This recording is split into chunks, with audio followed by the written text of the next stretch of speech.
going, guys? I'm Ty Davis with Bar X Yamaha, and I'm Enzo Lopes mechanic. All right, so we got Enzo's bike here. He's been gone for a little bit, but Bar X grabbed him, snaked him up, and just want to give you guys an overview of the bike itself. There's a lot of cool things on this bike I feel like we need to talk about, so Ty's gonna rip it off for us. So I guess we'll just start with the front end, Ty. Give us some specs on the front end and what you guys are running. Yeah, so we're running the X triple clamps. Enzo likes to run them at the 22 offset. We tried at the 20, and he felt more comfortable in the 22. Are we running races? No, stock so races. 0 races, 22 offset. Yep. And you guys were using REP suspension. We noticed, you guys can see this.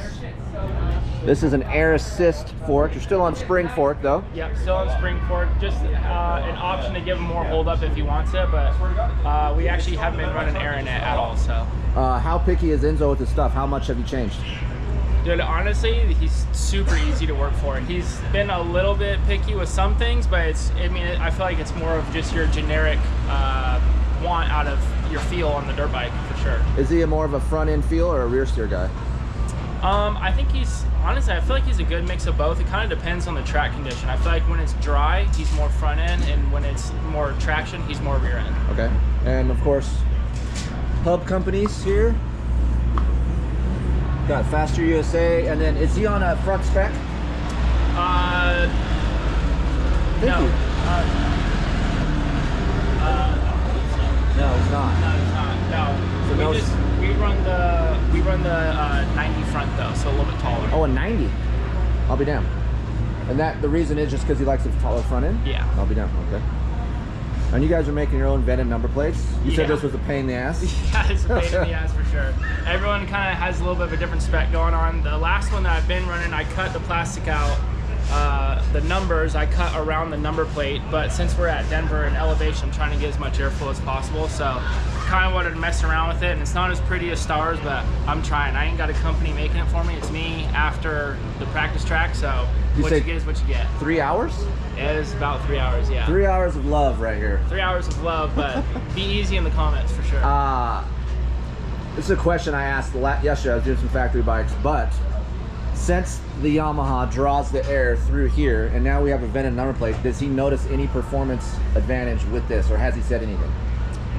Specifically Enzo, no. I'm also Drake's mechanic, and before Supercross started, we were doing a lot of testing, and I started doing this with him, and he noticed a difference. So I feel like with a super finicky rider, no. I feel like as a mechanic, we're trying to just give our guys the best possible option. So whether they feel it or not, I feel like it's helping a little bit. So I'd rather try and make it work than not try at all, you know? Okay, bend a bar he's on. Tell us about the levers here. MC bars, and we're running ASV levers. This is their pro setup, so I don't believe it's available to the public just yet. They work really good though. I'm a big fan of them.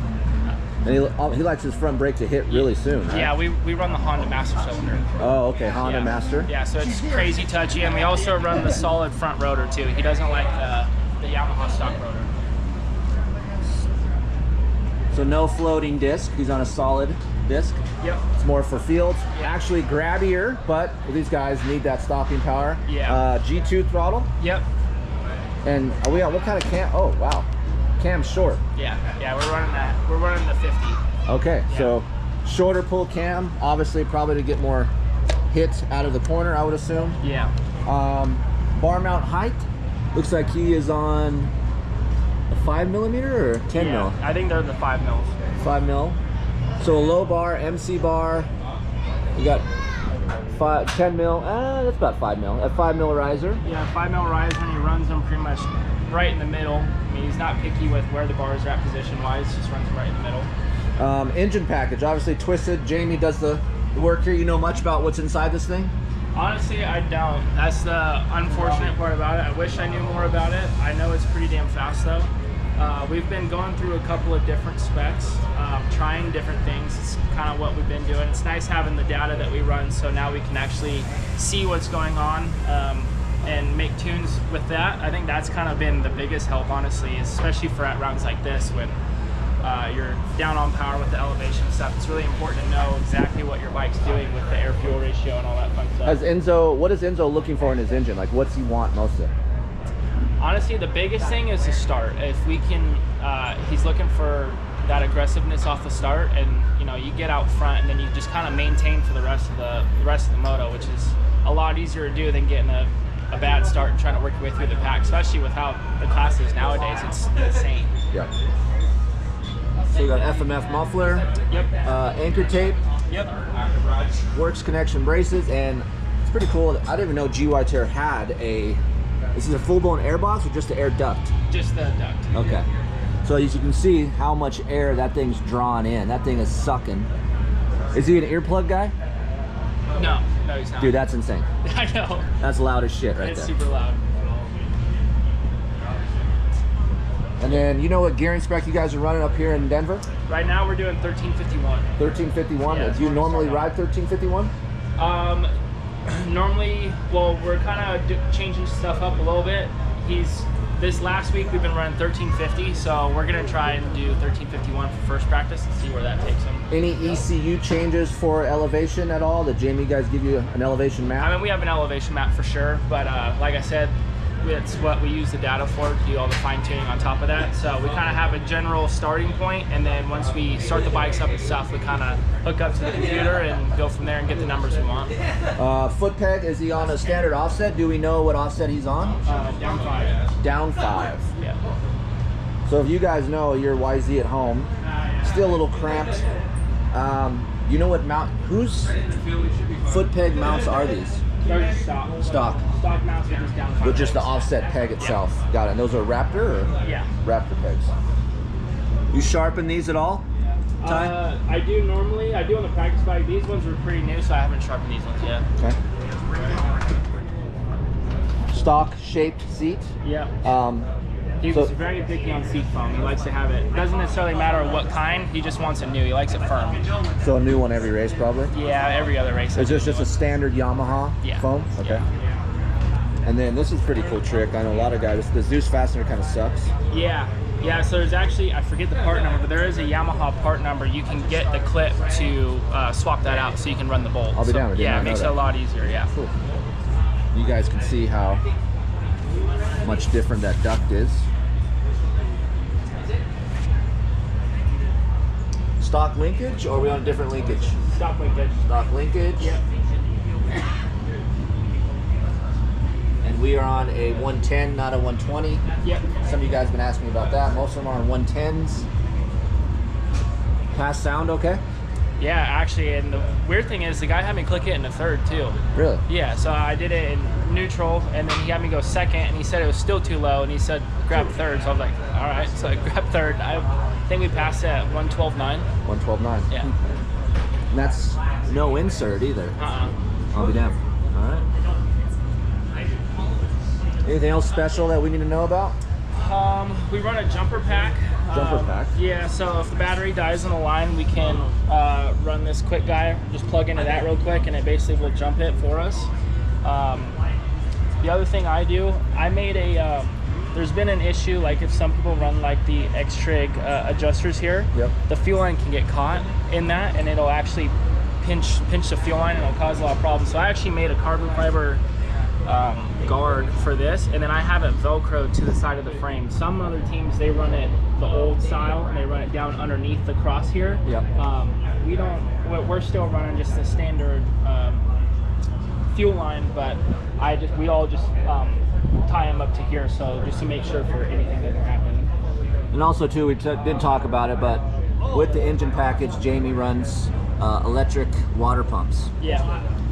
What that does, so if you guys are wondering, it's pretty much all the rage now in 250 class, and for you vet guys that are looking for a little bit more snap out of your 250, it frees up your engine, you get less engine braking, and it really livens up the RPM response just because there's less friction coming through your water pump.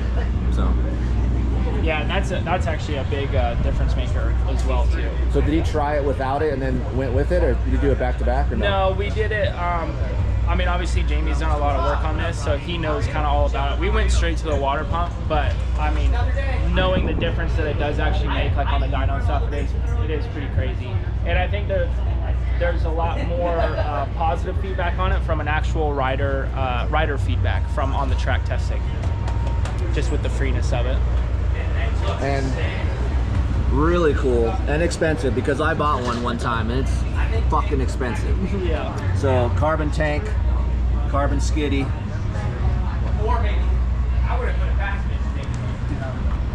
Pretty nice. Not a big fan of black, but this actually looks really nice. I like this. Looks good. Good job, Ty. Appreciate it. All right, Bar X Yamaha, Enzo Lopes. How's your guys' communication? It's actually really good. Not bad? Yeah, dude. Honestly, when I first got told that I was gonna be his guy when he was coming here, I was pretty nervous about it. And the first day, he was really quiet, and I was like, "Oh, this is gonna be kind of a long season." And then he started to get comfortable around me, and dude, the kid is so funny. Yeah. And like the communication is no problem at all. Good. Sometimes there's a funny little things. Like he was talking about his toes the other day, and he called them his fingers, and I was like, "Fingers?" And he's like, my fingers on my feet. I was like, "Oh, your toes?" He's like, "Yeah." I was like, "All right, that's, all right." Anything special with the clutch? Because it's a nice feel at the lever. Yeah, so with ASV, they have different ratios, Okay. and I'm just running the 26 long, which Okay. I believe is their standard ratio, but it is a very smooth pull. I do, lube the clutch after the cable and stuff, every race, because obviously we frame these down to nothing on Right. Sundays.